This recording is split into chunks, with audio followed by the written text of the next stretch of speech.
Nah saudara, sudah hampir 2 bulan ini kita membahas tema The Real God, The Real Worshipper saudara. Saya masih akan melanjutkan terus apa yang menjadi tema kita saudara. Nah bagi Bapak Ibu saudara yang mungkin beberapa minggu ini tidak hadir di gereja atau tidak ikut ibadah kita secara online juga, Bapak Ibu bisa menyaksikannya, mengikutinya nanti ya di YouTube ya gereja kita, supaya nanti Bapak Ibu bisa memahami lebih lagi saudara, karena kita sedang belajar tentang The Real Worshipper itu seperti apa saudara. Minggu lalu saya menyampaikan bahwa penyembahan ya merupakan satu sikap hati ya yang terus menerus yang harus ada dalam hidup saudara dan saya, yang menyatakan bahwa hati kita ini hanya melekat kepada Tuhan, bukan kepada apapun atau siapapun saudara. Jadi kalau kita memuji Tuhan, menyembah Tuhan atau apapun setiap hari kita kerjakan, itu harus menjadi ekspresi saudara dan saya ya, merupakan sikap hati kita yang terus menerus menyatakan, Tuhan, hatiku hanya melekat kepadamu, tidak dengan yang lainnya. Ada amin? Ya, sekali lagi saya berharap saudara ketika diajarkan seperti ini, kedekatan saudara, keintiman saudara dengan Tuhan itu makin nyata saudara. Ada amin? Ke gereja tidak disuruh-suruh lagi, kalau mau angkat tangan. Ya, kalau mungkin mau tersungkur seperti saudara. Jadi jangan sampai kita masih terus diberikan aba-aba ya baru kita bergerak saudara. Biarkan spontanitas ketika kita datang, apalagi dalam gereja, situasi, kondisi yang mungkin tanda petik ada musik, ada pemimpin pujian, kita dibawa lebih dalam lagi untuk mengasihi Tuhan. Biarkan spontanitas keluar dari hati kita, ada sikap hati, ada ungkapan dari kata-kata kita yang mengasihi Tuhan. Ada amin? Dan hari ini ya saya ingin sampaikan saudara, bagaimana saudara dan saya bisa memiliki sikap hati yang terus menerus menyatakan bahwa hati kita ini hanya melekat kepada Tuhan, tidak kepada yang lain atau siapapun saudara. Ya, nah saya temukan saudara, ya mungkin ini bagi saya satu-satunya cara supaya hati saya itu melekat kepada Tuhan. Ya, bukan hanya ketika saya memberikan waktu berdoa sendirian, membaca Alkitab seperti saudara, atau bersekutu dengan orang-orang Kristen yang lain saudara. Tapi kalau saya dapati saudara, bagaimana hati saya ini bisa melekat kepada Tuhan, yakni saudara dengan cara berkorban. Nah saya menjelaskan buat saudara, korban di sini sekali lagi, saudara jangan konotasikan dengan materi, ya. Tapi kita akan belajar dari perjanjian lama, saudara. Nanti kita akan masuk dalam perjanjian baru. Kejadian 22, kita buka kembali, saudara. Kejadian 22 ayat 1 sampai ke 5.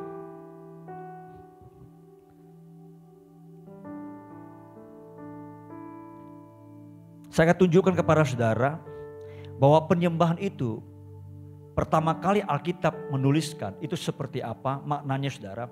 Nah kalau saudara punya Alkitab di HP saudara, ya ketika saudara mungkin cari kata menyembah, mungkin di Alkitab itu sedikit sekali saudara. Ya tapi kalau saudara pakai bahasa Inggris, ya terjemahan KJV saudara, saudara ketika ketik itu worship saudara, maka kata pertama kali worship itu muncul itu ada di pasal 22 dari kitab Kejadian, saudara. Ya.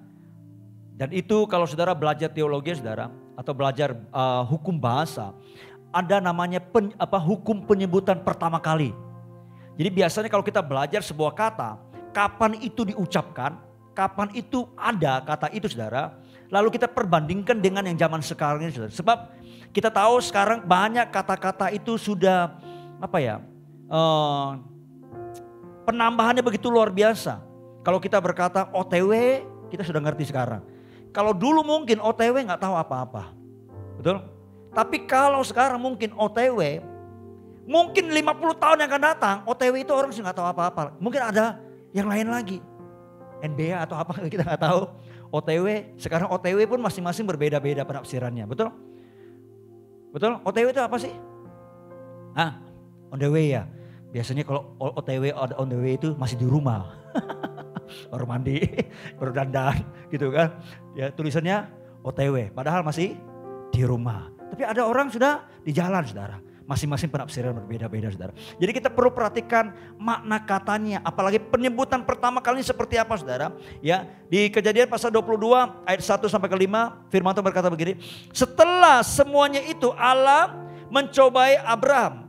Ia berfirman kepadanya, Abraham, lalu sahutnya, ya Tuhan. Ayat 2, firman-Nya, ambillah anakmu yang tunggal itu yang engkau kasihi. Dalam bahasa Inggris dikatakan whom you love so much. Yang sangat engkau kasihi, saudara. Jadi ya, Tuhan sudah mulai melihat di dalam Kejadian pasal 22 dan konteksnya, saudara. Abraham itu hatinya mulai bergeser. Tidak sepenuhnya lagi kepada Tuhan. Memang ada kepada Tuhan, tapi tidak sepenuhnya lagi. Sebab kenapa? Sebab dia sudah memiliki apa yang dia inginkan. Sekian puluh tahun total, hampir 24-25 tahun, saudara. Dia menantikan seorang anak. Dan Tuhan berikan kepadanya. Memang wajar sekali cara manusia. Kalau ada yang kita nantikan lama sekali, lalu kemudian kita dapatkan itu, saudara. Maka barang itu atau sesuatu itu atau siapapun itu akan menjadi sesuatu yang sangat kita kasih. Betul ya? Kita protek, kita jagai. Betul gak? Betul. Betul, kita semua pernah mengalami apapun itu, saudara. Ya. Nah, saudara, Tuhan berkata kepada Abraham, ya, korbankan anakmu, yaitu anakmu yang tunggal itu yang sangat engkau kasihi. Dia berkata, pergi ke tanah Moria dan persembahkan dia di sana sebagai korban bakaran pada salah satu gunung yang akan kukatakan kepadamu. Saya mau tanya, saudara, itu Tuhan sungguh-sungguh menyuruh Abraham korbankan anaknya itu yang bernama Ishak. Itu sungguh-sungguh enggak? Menurut saya sungguh-sungguh enggak? Sungguh-sungguh enggak? Halo? Coba saya mau interaksi nih kita biar enak. Sungguh-sungguh enggak? Serius enggak Tuhan? Serius ya? Perhatikan ayat pertama tadi. Ayat pertama tadi bilang apa? Setelah semuanya itu Allah mencoba Abraham. Enggak serius, saudara. Dia Tuhan yang perintahkan jangan membunuh. Masa dia suruh membunuh begitu kan? Dia hanya ingin menguji hati Abraham. Cuma pada waktu itu Abraham nggak tahu. Dia nggak bilang, Abraham nanti saya mencobai kamu ya. Enggak gitu ya. Dalam konteks Abraham itu serius. Makanya Abraham itu ya waktu sudah sampai di gunung itu. Dia betul sembeli loh. Dia sudah ambil pisaunya. Tapi ingat pisaunya Abraham bukan pisau karet. Itu pisau beneran, saudara. Sudah mau ditusuk. Tuhan berkata, stop Abraham, berhenti. Aku sudah tahu hatimu itu. Memang dari kemarin Tuhan tidak tahu hatinya. Tuhan sudah tahu, tapi perlu diuji, saudara. Ayat ketiga berkata begini. Keesokan harinya pagi-pagi bangunlah Abraham. Ia memasang pelana keledainya dan memanggil 2 orang bujangnya berserta Ishak anaknya. Ia membelah juga kayu untuk korban bakaran itu. Lalu berangkatlah ia dan pergi ke tempat yang dikatakan Allah kepadanya. Ketika pada hari ketiga Abraham melayangkan pandangnya, kelihatanlah kepadanya tempat itu dari jauh. Ayat kelima. Kata Abraham kepada kedua bujangnya itu, tinggallah kamu di sini dengan keledai ini. Aku beserta anak ini akan pergi ke sana. Lalu dia berkata begini, kami akan apa? Sembayang. Perhatikan kata sembahyang ini, saudara. Dalam bahasa aslinya dikatakan menyembah. Kami akan menyembah. Worship, saudara. Ya, sesudah itu kami kembali kepadamu. Jadi perhatikan baik, saudara. Jadi bentuk penyembahan ya yang sebenarnya itu mulanya itu bukan orang sambil angkat tangan lalu berkata Tuhan kami menyembahmu. Bukan seperti saudara. Tapi penyembahan itu muncul ketika ada orang bersedia memberikan atau mengorbankan apa yang paling berharga di dalam hidupnya bagi Tuhan, saudara.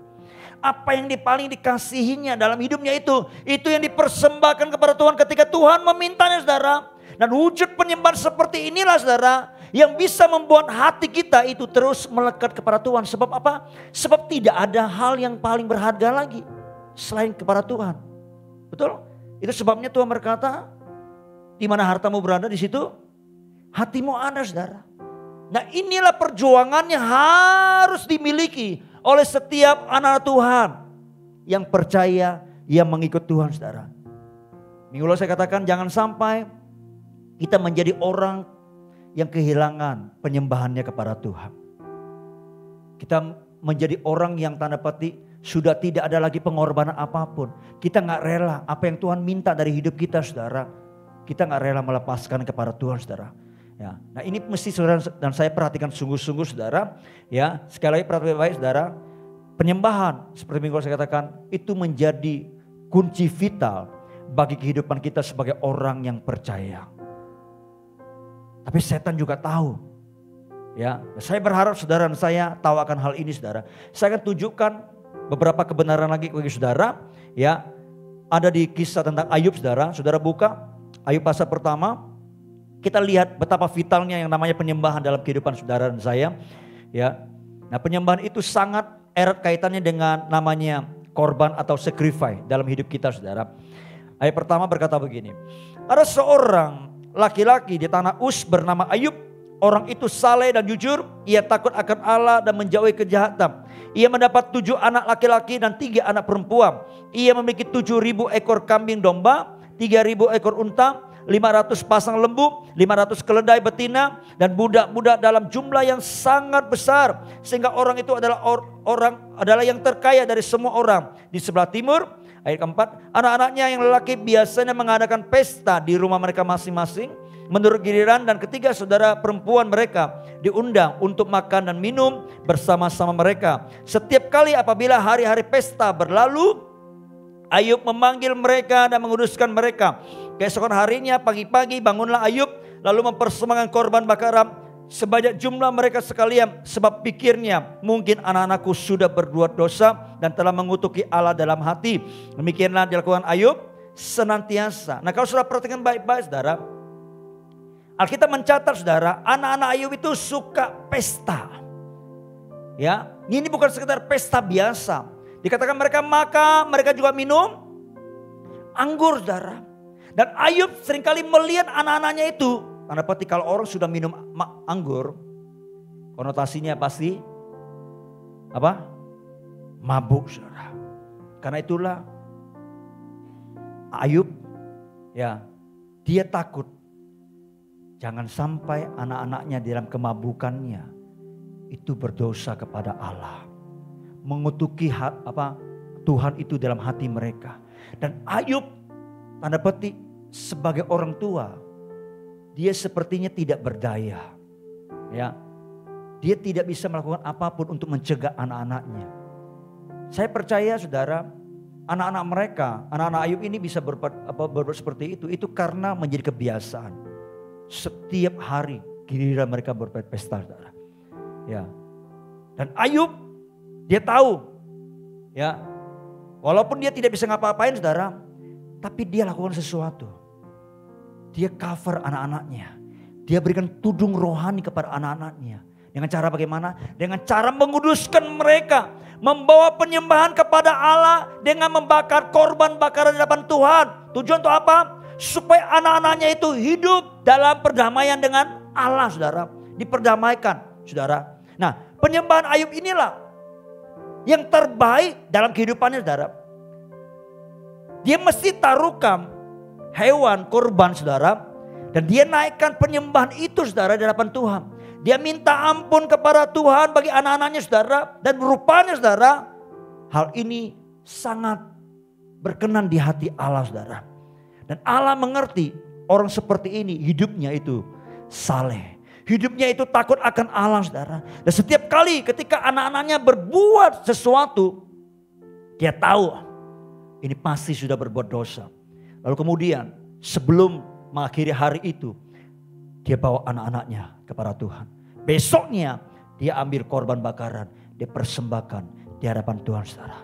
Dan Tuhan mengerti orang seperti ini hidup takut akan Tuhan, diproteksi, dijagai saudara. Tapi setan juga tahu saudara. Kita lihat apa yang terjadi setelah itu. Ayat ke-6 berkata begini. Pada suatu hari datanglah anak-anak Allah menghadap Tuhan. Dan di antara mereka datanglah juga iblis. Nah, saya mau beritahu dalam konteks perjanjian lama saudara. Kalau saudara tidak sering-sering datang kepada Tuhan, menghadap Tuhan. Ya, kalau saudara ya malas berdoa, malas bersekutu dengan Tuhan, dengarkan saya baik-baik. Maka iblislah yang akan datang menghadap Tuhan. Nah ketika dia menghadap Tuhan, kerjaannya adalah dia mendakwah saudara dan saya di hadapan Tuhan. Dia nongol terus. Kerjaannya adalah dia akan tunjukkan kesalahan-kesalahan kita di hadapan Tuhan. Kalau kita tidak sering-sering datang kepada Tuhan. Itu sebabnya kalau kita, tanda petik, sudah berbuat salah, berbuat dosa, jangan lari. Cepat-cepat datang kepada Tuhan, akui aja. Akui aja, Tuhan pasti ampuni. Jangan biarkan kesempatan iblis untuk mendakwa saudara. Saudara masih ingat gak, saya pernah ceritakan. Satu kali ada 2 orang kakak beradik liburan. Ini kasih liburan kan. Saudara mudik gak nanti? Ya kan? Liburan. Ya, liburan kemana? Ke rumah neneknya. Ya kan? Karena cukup lama mereka pulang kampung ke kampung neneknya. Satu kali ya adiknya yang paling kecil, kakaknya sudah kira-kira SMP, adiknya masih SD. Ya, nah adiknya suka main ketepel saudara. Ketepel saudara. Satu kali ya di persawahan neneknya saudara, dia mau ketepelkan burung saudara. Tanpa sadar begitu dia tarik saudara, begitu dia lepas ketepel saudara, ya yang kena itu bukan burung tapi bebek neneknya saudara. Lalu matilah, gitu kan? Matilah, ya kakaknya dari jendela lihat seperti itu, ya kan?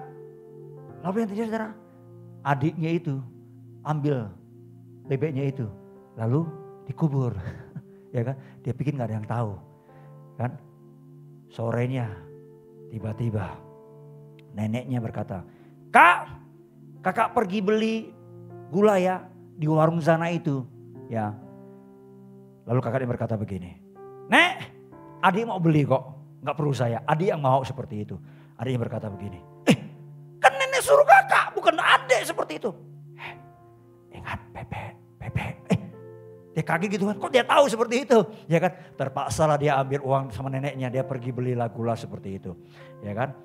Habis itu malamnya habis makan seperti itu, Kak nanti bantu nenek cuci piring ya, bersihkan semua di dapur seperti itu. Oh Nek, adik mau bantu kok, dia bisa bersihin kok, dia belajar di rumah seperti itu. Apa kakak itu?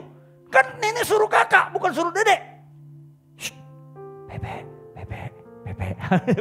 Seperti itu. Tiap hari begitu apa disuruh kakaknya langsung lempar kepada adiknya. Kalau adik gak mau, bebek gitu kan. Waktu berhari-hari seperti itu, adiknya gak tahan lagi. Dia datang kepada neneknya, Nek, adik mau ngaku dosa. Apa? Kemarin kan adik itu main ketapel. Tanpa sengaja kena bebek nenek. Dan bebeknya mati, saya tanam. Ya kak? Ya Nek. Sebenarnya Cuk, nenek sudah lihat dari jauh. Ya kan? Sudah berapa hari ini kamu dikerjain sama kakakmu. Cuma kamu itu tidak mau mengaku aja seperti itu. Nah kayak iblis seperti itu saudara. Kalau kita tidak mengaku dosa kita, kesalahan kita, dia akan dakwah kita terus seperti itu. Ngaku aja. Nggak perlu harus malu dengan Tuhan. Betul. Saya pernah mengajarkan begini. Tuhan itu kalau kita ngakui dosa kita, dia wajib ngampuni kita. Coba bayangin. Dia wajib ngampuni kita. Bukan karena kita baik. Tapi begini saudara. Begitu kita datang ke hadapan Bapak gitu kan. Bapak ampuni Askim nih yang sudah berdosa. Bapak berkata begini. Sudah berkali-kali kamu jatuh bangun di situ. Tidak bisa mengampuni kamu. Gitu kan. Lalu Yesus berkata begini. Bapak. Waktu Bapak dengar kata Yesus, Bapak, darahku sudah tercurah bagi orang ini. Bapak harus mengampuni dia karena darahku. Begitu Bapak lihat Yesus dan ingat darah Yesus, Bapak berkata, tidak ada yang tidak bisa mengampuni dia, harus mengampuni. Wajib mengampuni. Kenapa? Karena darah Yesus. Kalau saudara melakukan sesuatu hal yang tanda petik jatuh dalam dosa, jangan lari dari Tuhan. Akui aja, minta ampun. Tuhan pasti ngampuni saudara. Amin. Jangan mau diintimidasi oleh setan lagi, oleh si jari saudara. Ya, Pak, bagaimana saya nanti mengakui Pak? Kalau saudara berbuat dosa kepada orang lain, mungkin saudara mengakui kepada pasanganmu, mesti hati-hati juga. Beberapa tahun yang lalu ketika kami ikut pria sejati, kan diajar tentang mengaku dosa gitu kan. Wah menggebu-gebu ceritakan di atas Orang sudah lakukan ini, lakukan itu, seperti itu. Saudara tahu? Enggak diajarkan bagaimana berhikmat, terbuka dengan istri, saudara. Ya kan? Namanya suami sudah seperti sudah dipulihkan gitu kan. Dia pulang ke rumah diceritakan, nah, suaminya kelepasan, istrinya kemasukan. Ya kan? Ternyata dia pikir suaminya baik-baik selama ini. Apalagi para pendeta, saudara. Ya, di Presiati juga ada grup pendeta yang dilayani, saudara, seperti itu, saudara. Ya, dan tanpa sadar, saudara, istri kemasukan, saudara. Beberapa kali kita pernah punya komunitas yang kita tahu karena kurang hikmat, saudara. Ya, diceritakan sama istrinya. Saudara, apa hasilnya? Istri minta cerai, saudara. Ternyata ini laki-laki brengsek selama ini. Ada simpanannya, ternyata banyak. Bukan hanya di bank, saudara. Tapi di tempat-tempat, setiap tempat yang dia injak, ya di situ ada simpanan, saudara. Seperti itu. Tapi puji Tuhan, karena dia polos, tulus gitu kan. Akhirnya puji Tuhan, sekalipun istrinya bereaksi awalnya salah, saudara. Tapi puji Tuhan, Tuhan buka jalan. Akhirnya istri juga bisa dilayani lewat wanita bijak. Akhirnya suami istri ini sungguh-sungguh dipulihkan. Dan mereka bisa hidup bersama-sama lagi, saudara. Saudara, sekali lagi saya mau sampaikan kepada saudara. Kalau kita berbuat salah, jangan simpan. Akui depan Tuhan, bereskan depan Tuhan, dan minta ampun. Tuhan pasti mengampuni saudara dan saya. Ada amin? Haleluya. Nah, lalu ayat 7 berkata begini. Kita lanjut. Maka bertanya Tuhan kepada iblis, dari mana engkau? Lalu jawab iblis kepada Tuhan, dari perjalanan mengelilingi dan menjelajah bumi. Luar biasa ini. Dia jelajah bumi. Saudara sudah jelajah bumi belum? Belum ya? Ini sudah jelajah bumi. Ini satu-satunya sifat iblis yang boleh ditiru. Rajin banget dia, saudara. Ya, yang lain jangan ditiru, saudara. Ya. Ayat 9. Ayat 8, saudara. Lalu bertanya Tuhan kepada iblis, apakah engkau memperhatikan hambaku Ayub? Sebab tiada seorang pun di bumi seperti dia yang demikian saleh dan jujur, yang takut akan Allah dan menjauhi kejahatan. Ayat 9. Lalu jawab iblis kepada Tuhan, apakah dengan tidak mendapat apa-apa Ayub takut akan Allah? Bukankah engkau yang membuat pagar sekeliling dia dan rumahnya serta segala yang dimilikinya? Apa yang dikerjakannya telah kau berkati dan apa yang dimilikinya makin bertambah di negeri itu. Tetapi ulurkanlah tanganmu dan jamalah segala yang dipunyainya. Dia pasti mengutuki engkau di hadapanmu. Maka firman Tuhan kepada iblis, nah, segala yang dipunyainya ada dalam kuasamu. Hanya janganlah engkau mengulurkan tanganmu terhadap dirinya. Kemudian pergilah iblis dari hadapan Tuhan. Nah, sekarang lihat, saudara. Iblis diberikan satu otoritas, diizinkan Tuhan untuk menyerang kehidupan Ayub. Dan waktu iblis bekerja menyerang kehidupan Ayub, dimulai dari mana? Dia kerja mulai dari mana, saudara? Apa yang pertama kali yang iblis serang dalam kehidupan Ayub, saudara? Dan ternyata yang dia serang adalah penyembahannya Ayub, saudara. Tadi pagi saya katakan mungkin ada yang bertanya, dari mana Bapak tahu? Ya, kok yang diserang penyembahannya Ayub, saudara. Lihat ayat berikutnya, ayat 13. Pada suatu hari ketika anak-anaknya yang lelaki dan yang perempuan makan-makan dan minum anggur di rumah saudara mereka yang sulung. Perhatikan baik, saudara. Ini mereka sedang pesta. Sedang minum anggur. Sekali lagi, biasanya kalau orang sudah minum anggur, ya pasti mabuk, saudara. Tapi lihat perhatikan baik. Iblis tidak menyerang anak-anak mereka terlebih dahulu. Anak-anak Ayub terlebih dahulu, saudara. 14. Datanglah seorang pesuruh kepada Ayub berkata, sedang lembu sapi membajak. Perhatikan baik-baik, kata lembu sapi membajak. Dan keledai-keledai betina makan rumput di sebelahnya. Datanglah orang-orang Sheba menyerang dan merampas serta memukul penjaganya dengan mata pedang. Hanya aku sendiri yang luput sehingga dapat memberitahukan hal itu kepada Tuhan. Sementara orang itu berbicara, datanglah orang lain dan berkata, api telah menyambar dari langit membakar serta memakan habis kambing domba. Perhatikan baik-baik kata kambing domba. Dan penjaga-penjaga, hanya aku sendiri yang luput sehingga dapat memberitahukan hal itu kepada Tuhan. Stop dulu di situ, saudara, baik-baik. Ya, ketika iblis dia mulai menyerang kehidupan Ayub, yang pertama kali yang dia ambil adalah dua jenis binatang yang dimiliki Ayub. Apa itu? Lembu sapi, kambing domba. Lembu sapi dan kambing domba. Dua-duanya merupakan hewan korban. Jadi yang pertama kali yang diambil dari kehidupan Ayub adalah hewan korbannya. Sehingga kalau sesuatu itu terjadi dalam kehidupan Ayub, dia tidak bisa lagi mempersembahkan korban bakaran di hadapan Tuhan. Dan saudara harus tahu di perjanjian lama saudara, orang kalau dia mau datang kepada Tuhan saudara, dia mesti membawa korban bakaran di hadapan Tuhan.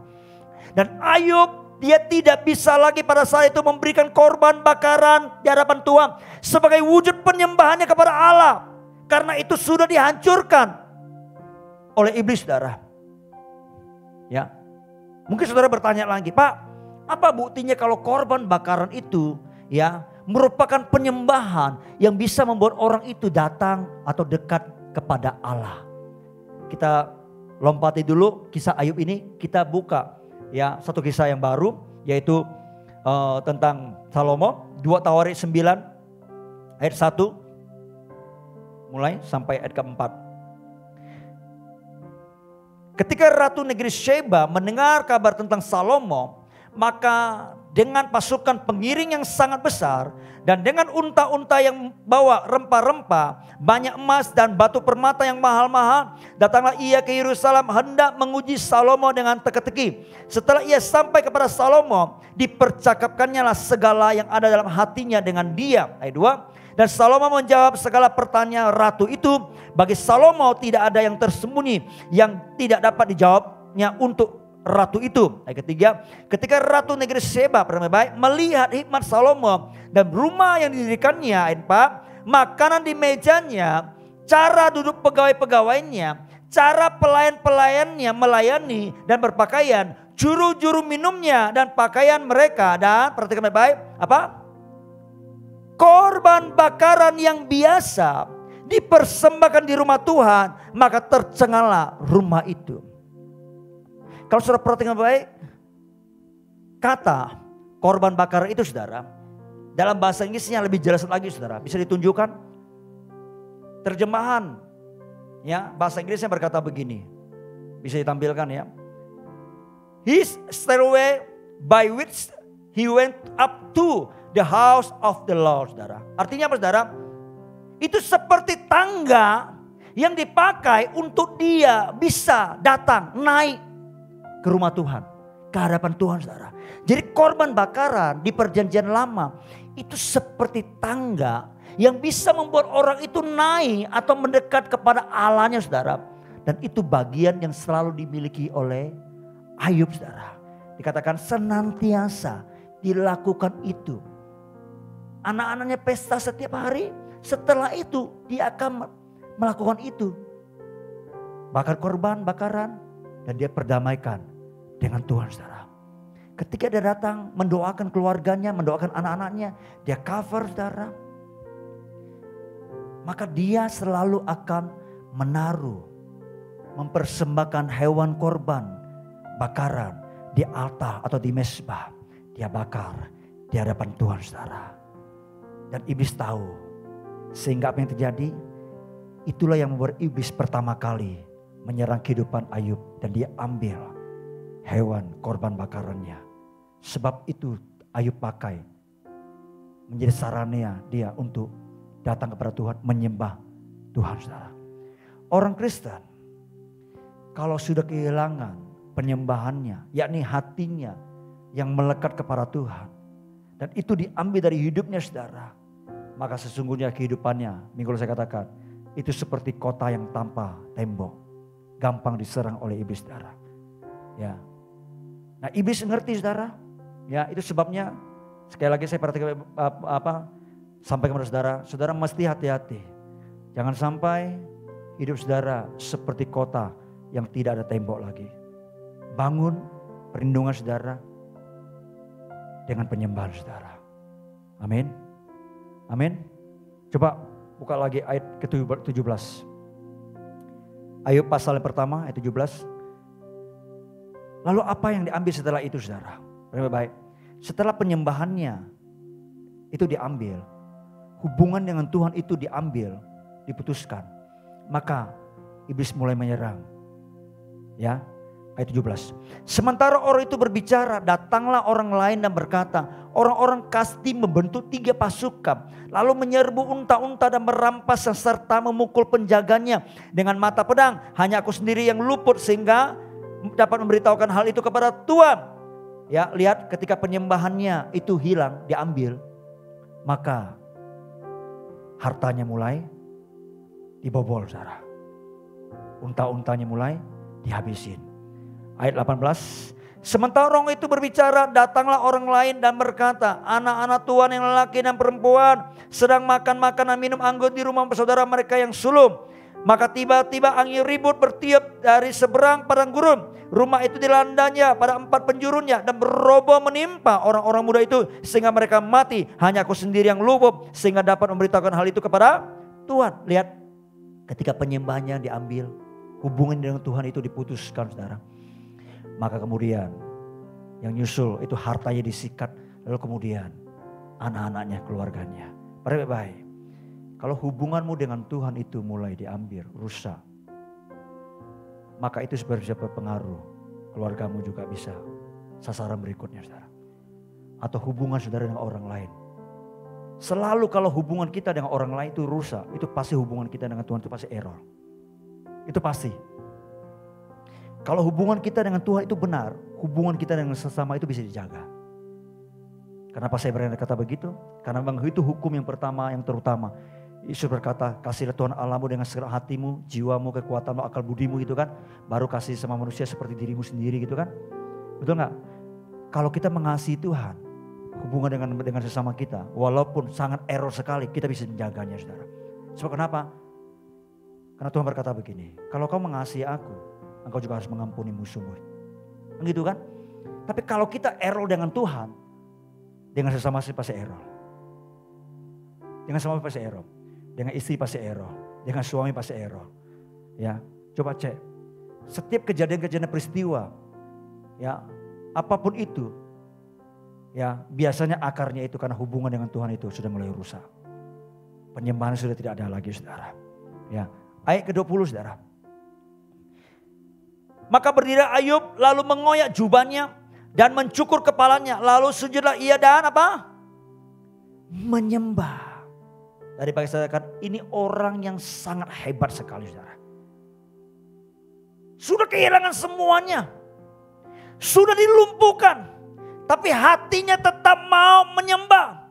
Memang kenyataannya sudah tidak ada yang bisa dia naikkan lagi di hadapan Tuhan. Kenapa? Karena tidak ada hewan korban bakaran lagi. Ingat ini konteks perjanjian lama, saudara. Ya. Tidak ada yang bisa dinaikkan lagi, saudara.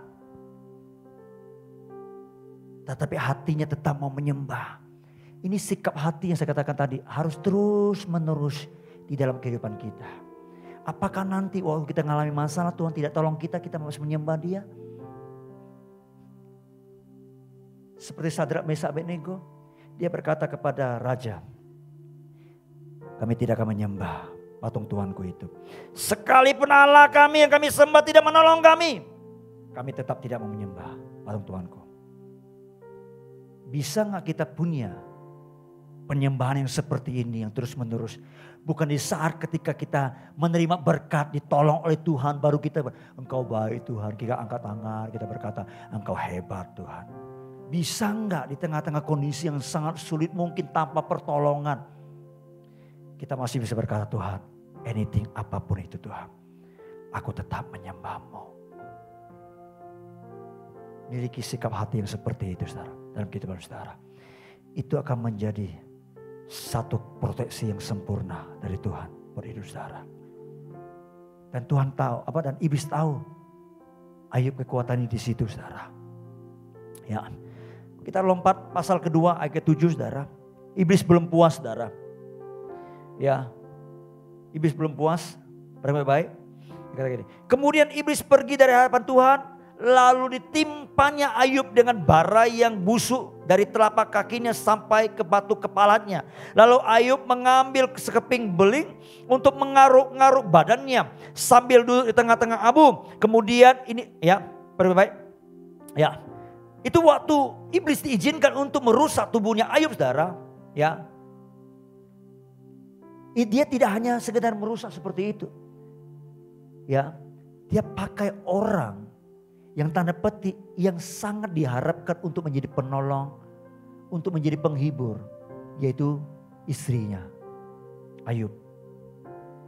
Dengar baik-baik, kalau kita, saudara jadi pasangan, kalau Anda tidak sungguh-sungguh memperhatikan kehidupanmu ya dengan Tuhan, Anda tanpa sadar bisa menjadi senjata bagi iblis untuk menyerang pasanganmu. Ya, saya berharap suami istri di sini tidak ada yang seperti itu. Tetap menjadi penolong satu sama lain. Amin. Amin. Ya, saudara, Ayub bagi dia mungkin dari kepala sampai kakinya itu hancur semuanya mungkin, saudara. Mungkin itu tidak membuat hatinya itu hancur. Tapi ketika istrinya berkata begini, apa saudara? Ayat ke-9. Maka berkatalah istrinya kepadanya, masih bertekunkah engkau dalam kesalahanmu? Kutukilah Allahmu dan matilah. Saya percaya baik istri maupun suami ketika mendengarkan pasangan kita ngomong seperti itu, maka hancurlah dunia, saudara. Betul? Buat apa hidup itu lagi? Gitu kan? Ya enggak? Ini Ayub ngalami, saudara. Ya. Tapi Ayub, dia tetap tidak berubah sikap hatinya kepada Tuhan, saudara. Dia ngomong sama istrinya, kamu hanya mau terima yang baik aja, yang buruk tidak mau. Ini kayak perempuan gila dia berkata seperti itu. Dan Ayub dalam hal ini berkata tidak bersalah dengan perkataannya, saudara. Saudara, baik, saya tidak mendoakan kita mengalami seperti Ayub, tidaklah. Tapi kita harus memiliki sikap hati yang seperti ini. Dalam keadaan apapun, bahkan terpuruk sekalipun, kalau Tuhan tidak menolong kita, hati yang menyembah jangan sampai hilang dari hidup kita, saudara. Amin. Amin. Nah itu gak gampang. Itu perlu terus dibentuk menjadi kebiasaan, saudara. Coba kita lihat apa yang terjadi kepada Ayub, saudara. Ya, ketika penyembahannya hilang, saudara, maka seluruh hidupnya itu sepertinya sudah hancur, saudara. Tapi ketika Tuhan memberikan Ayub, saudara, apa yang pertama kali dipulihkan dari kehidupan Ayub itu, saudara? Kita lompat pasal ke-42 ayat 7. Setelah Tuhan mengucapkan firman itu kepada Ayub, maka firman Tuhan kepada Elifas orang Teman, murkaku menyala terhadap engkau dan terhadap kedua sahabatmu, karena kamu tidak berkata benar tentang aku seperti hambaku Ayub. Oleh sebab itu ambillah 7 ekor lembu, baik 7 ekor lembu jantan dan 7 ekor domba jantan, dan pergilah kepada hambaku Ayub, lalu persembahkanlah semua itu sebagai korban bakaran untuk dirimu. Dan baiklah hambaku Ayub meminta doa untuk kamu, karena hanya permintaannya lah yang akan kuterima, supaya aku tidak melakukan aniaya terhadap kamu, sebab kamu tidak berkata benar tentang aku seperti hambaku Ayub. Saudara baik, kalau Tuhan tadi berkata begini, ya, supaya aku tidak melakukan aniaya terhadap kamu, kadang-kadang Tuhan bisa lakukan penganiayaan juga, saudara.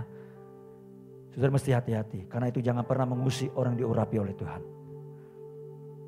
Ini kan 3 orang sahabat nih datang kepada Ayub. Dia dengar berita ini, Ayub sudah jatuh miskin, semua sudah habis, bahkan berpenyakitan.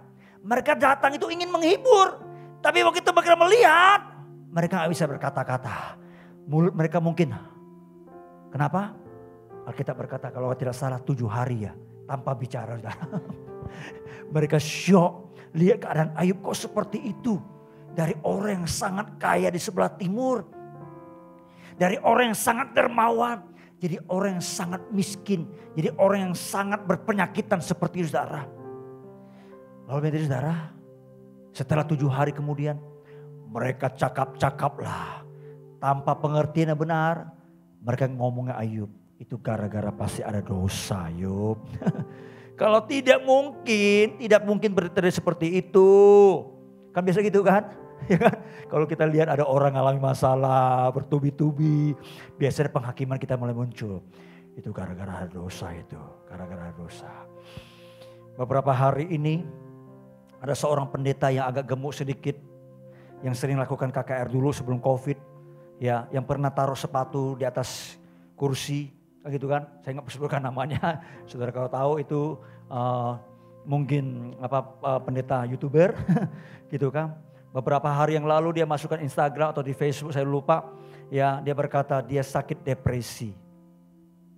Dia jujur ngomong sakit depresi itu, saudara. Lalu yang tadi, saudara, orang sangat menaruh ekspektasi kepada dia.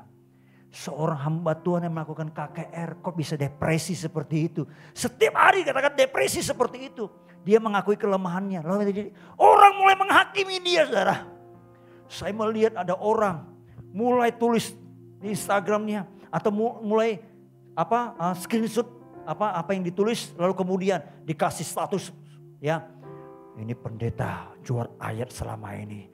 Dia hidup munafik. Ternyata dia tidak mengandalkan Tuhan. Ya kan, di depresi, dia cari psikiater, dia cari konselor seperti itu. Saya dalam hati berkata, memang hamba Tuhan tidak boleh cari konselor kah? Ya kan, saya pernah sampaikan kepada saudara, seorang hamba Tuhan juga, dia juga psikiater juga, psikolog juga, dia juga konsel juga. Ya, saya baru ingat namanya itu, Julianto Simanjuntak.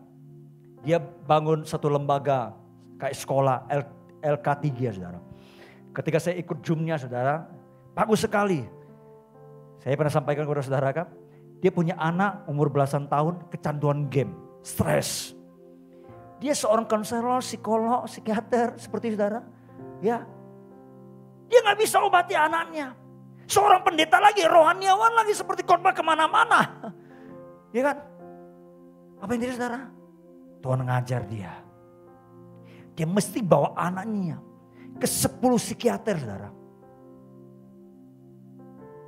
Yang terakhir 2 dari 10 itu yang bisa menolong anaknya itu. Dalam waktu 6 bulan anaknya itu berada perubahan, saudara. Lalu dia ngomong sama kami, hamba-hamba Tuhan, ingat baik-baik, kalian bukan superhero ya. Boleh tampil di depan jemaat sepertinya orang yang kuat. Ya kan? Orang yang rohani sekali, orang yang nggak tanpa kelemahan gitu kan, seperti itu. Ya, tapi ingat baik-baik, kalian manusia. Kalian manusia. Ya.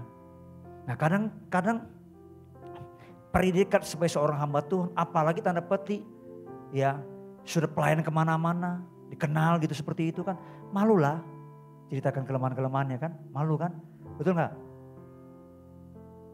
Karena itu saya mau sampaikan kepada saudara. Kalau ada hamba Tuhan, dia jujur dengan kondisinya, saudara jangan menghakimi. Saudara tahu setiap tahun itu ada ribuan hamba Tuhan yang coba bunuh diri loh.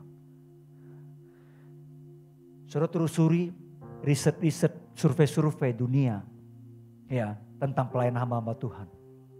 Hamba-hamba Tuhan juga mengalami tekanan yang sangat banyak. Betul. Apalagi jemaat gitu kan.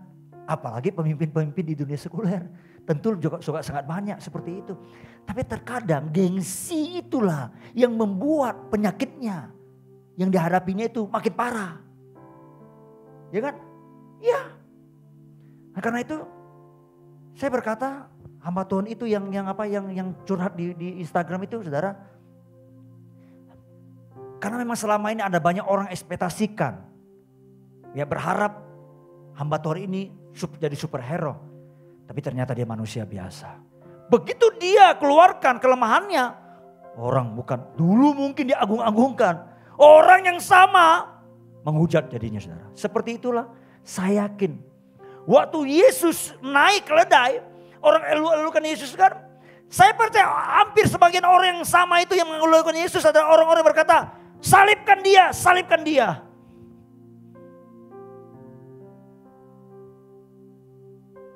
Karena itu saudara, belajar yuk rendah hati.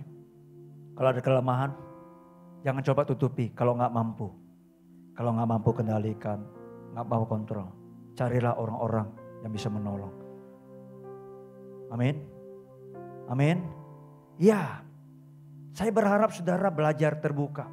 Dokter ya sakit aja, perlu dokter yang lain kok.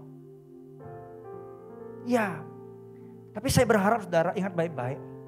Kalau saudara mungkin stresnya itu ngalami tekanan ini.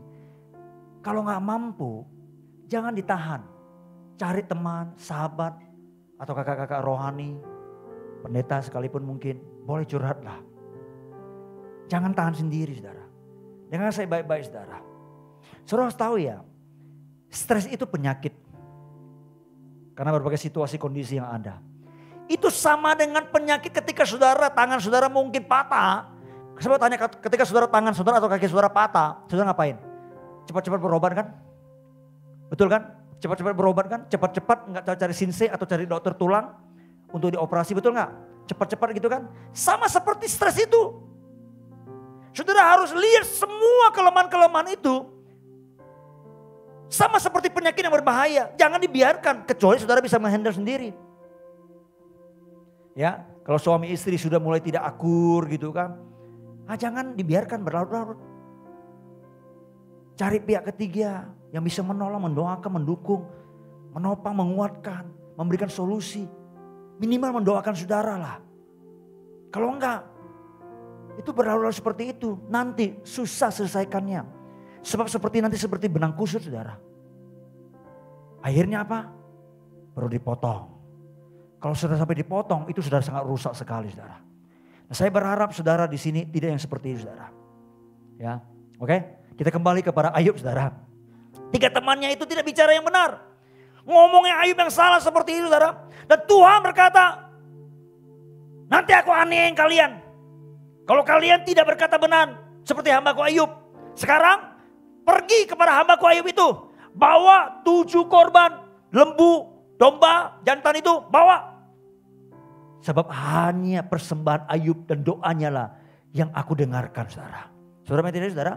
Ayat 9 berkata begini. Maka pergilah Elifas orang Teman, Bildad orang Suam, dan Zobar orang Naama. Mereka melakukan seperti apa yang difirmankan Tuhan kepada mereka. Dan Tuhan apa?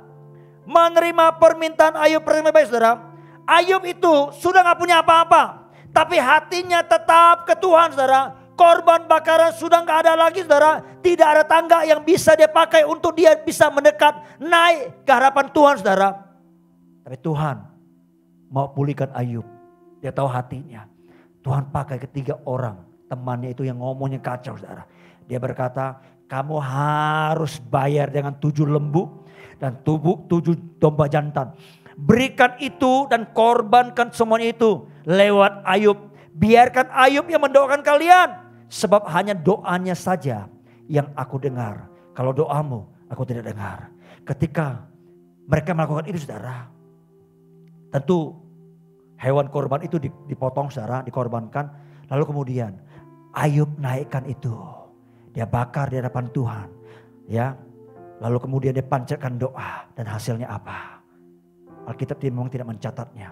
Tapi saya bisa memberikan sebuah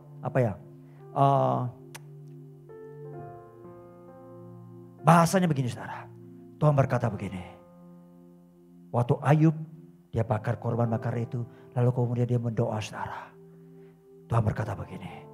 Ini suara.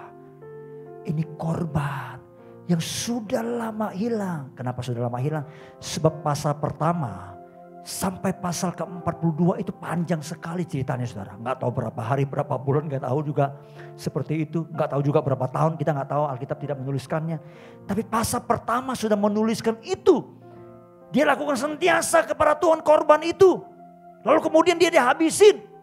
Sampai pasal 42, tiba-tiba Tuhan dengarkan suara dan korban yang dinaikkan oleh Ayub.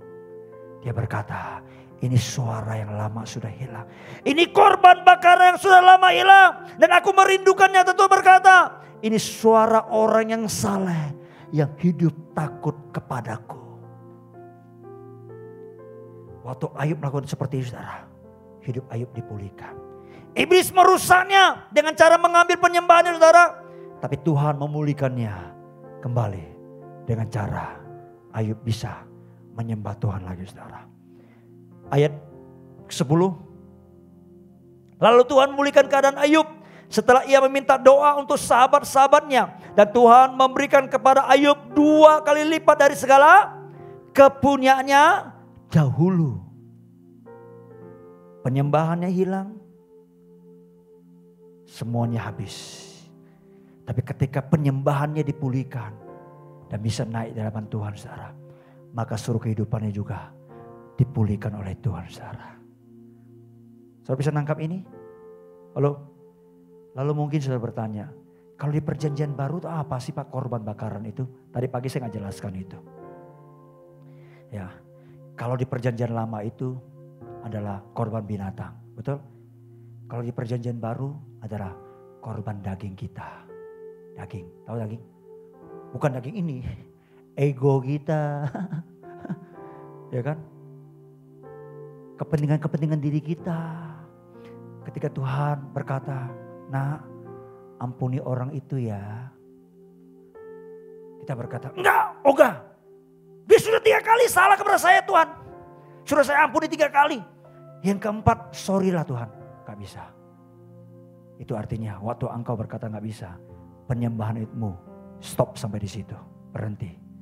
Api yang ada lagi. Tapi engkau berkata, Tuhan, karena engkau yang menyuruh aku untuk mengampuni, aku mau mengampuni dia. Sakit, tapi itulah korban bakaran di hadapan Tuhan. Itu sebabnya Yesus berkali-kali berkata, kalau kamu ikut aku menjadi muridku, pikul salibmu, sangkal dirimu. Dengan cara bagaimana? Yaitu kita punya hak untuk balas, tapi kita gak balas. Kita korban, kita nyangkal diri kita. Sakit, tapi itu harum di hadapan Tuhan saudara. Haleluya. Amin saudara. Ya, sekali lagi yang saya bicarakan di sini, ya, korban bakaran ini bukan materi. Bukan materi. Materi gak seberapa saudara. Ya. Tapi yang ada di sini, apa yang berharga itu? Tadi pagi saya katakan ada orang simpan kecewanya bertahun-tahun. Dan itu kan menjadi sesuatu yang berharga. Kalau nggak berharga nggak disimpan kan? Pasti dibuang kan? Ya kan? Bertahun-tahun disimpan seperti itu. Dan Tuhan minta dilepaskan. Belajar seperti Abraham. Dia taat. Setiap ketaatan saudara itu akan membawa penyembahan saudara di hadapan Tuhan. Menjadi penyembahan yang harum, yang berkenan, yang sempurna kepada Tuhan. Itu yang Paulus berkata, persembahkanlah tubuhmu sebagai persembahan yang hidup, yang kudus, yang berkenan kepada Allah. Saudara mau lakukan itu? Saya berharap setiap hari kita lakukan itu dalam kehidupan kita. Apapun itu, sekecil apapun. Di saat kita sedang lagi malas, enggak mood. Ya kan, doa, bangun pagi, enggak mau memuji menyembah Tuhan. Malas berdoa, malas baca Alkitab. Tapi karena kita mau nyangkal diri kita mau lakukan itu. Kita waktu angkat tangan kita menyembah Tuhan, rasanya gak ada mood, gak rasa apa-apa. Tapi kita terus memaksakan diri kita memuji menyembah Tuhan. Itulah korban saudara. Itulah korban. Waktu kita langkah untuk bekerja rasanya aduh capek, gak enak gitu kan. Tapi kita ingat firman Tuhan. Kalau saya berkata lakukanlah segala sesuatu seperti Tuhan. Bukan untuk manusia. Oh, pekerjaan ini aku harus lakukan untuk Tuhan. Lakukanlah untuk Tuhan saudara. Kalau setiap hari kita bisa lakukan seperti itu. Maka kedekatan kita dengan Tuhan. Keintiman kita dengan Tuhan. Itu begitu dekat saudara. Saya berharap miliki itu saudara. Dimanapun saudara berada. Amin. Ayo kita bangkit berdiri saudara.